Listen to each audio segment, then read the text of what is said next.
Hey y'all, it's Sarah here, and I just wanted to do a voiceover for this clip because I had this crazy idea to whack on a mask and try to do my eye makeup with it, which is a challenge in itself. Oh, but that's not the only challenge. I decided to do an eye look I've never done before. So, we'll see what happens, but I took all the palettes that I have and I just picked out a bunch of colors and I said, you know what, that kind of reminds me of a rainbow.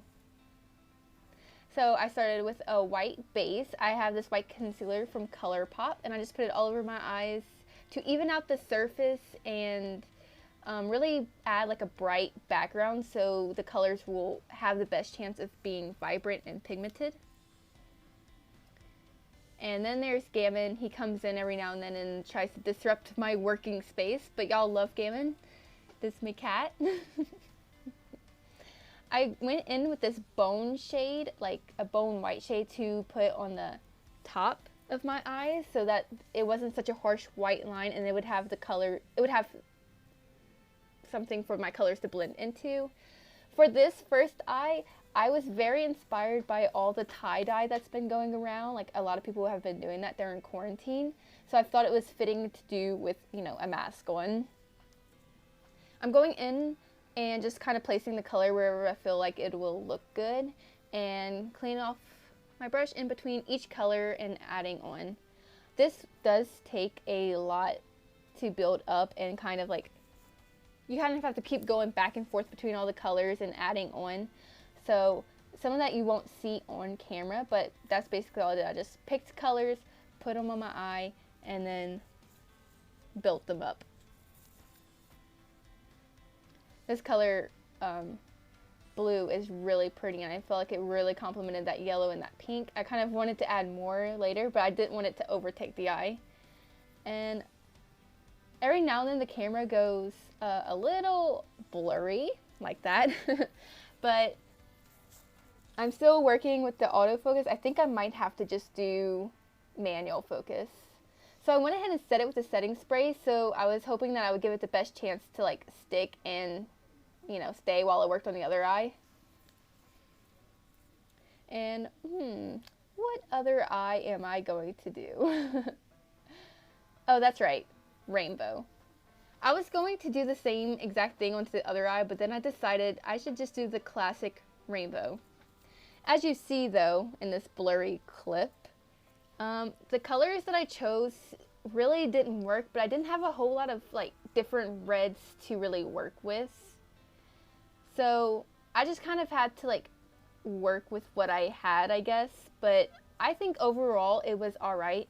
It just, some of the colors were patchy. Some of the different palettes, eyeshadow like formulas didn't want to work together. So I'm just placing the colors down. And I'm not worrying about blending them. I just want them to be next to each other. I want them to like be friendly with each other. They don't have to love each other. They don't have to blend. But I just wanted them to look at each other.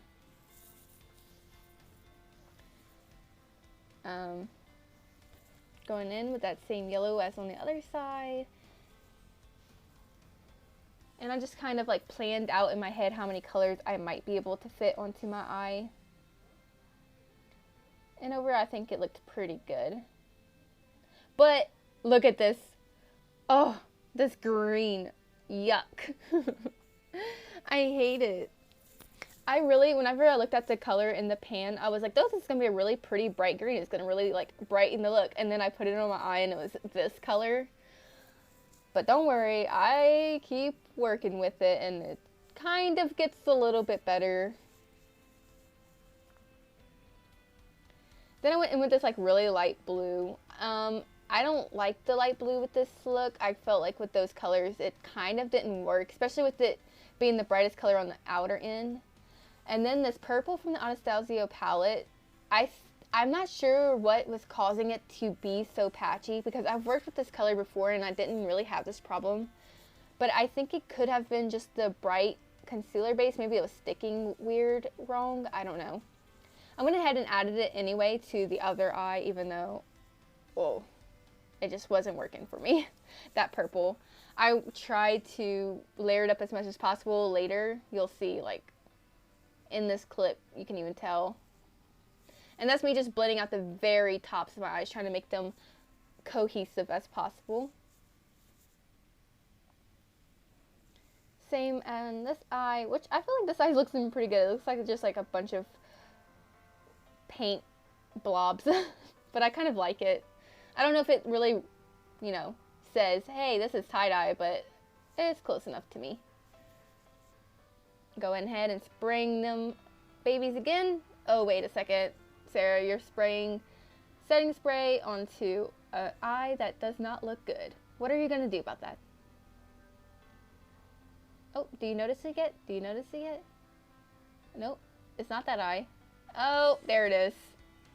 So off camera, I went ahead and like added on a bunch of colors as much as possible. And then on the bottom lash line, I added purple, blue, and orange, I believe. No, yellow. Yeah. For that rainbow eye. And then on the other eye, I just kind of did like a bunch of different mix matching colors to kind of complement the top eye. And look at that. It's pretty good. I went ahead and added on a full face of makeup just to see if I could kind of like save the other eye, which I really do feel like brightening up my face with my foundation and stuff did help the colors stand out more. And I'm pretty happy with the results that I got from the first time trying this look. So if you feel the same thing, let me know if I failed or if I won. I do realize that some of the eyeshadows do look a little patchy, but I have more eyeshadows coming, so I'm going to do more looks like this. And as always, thank you for watching. Please like and subscribe.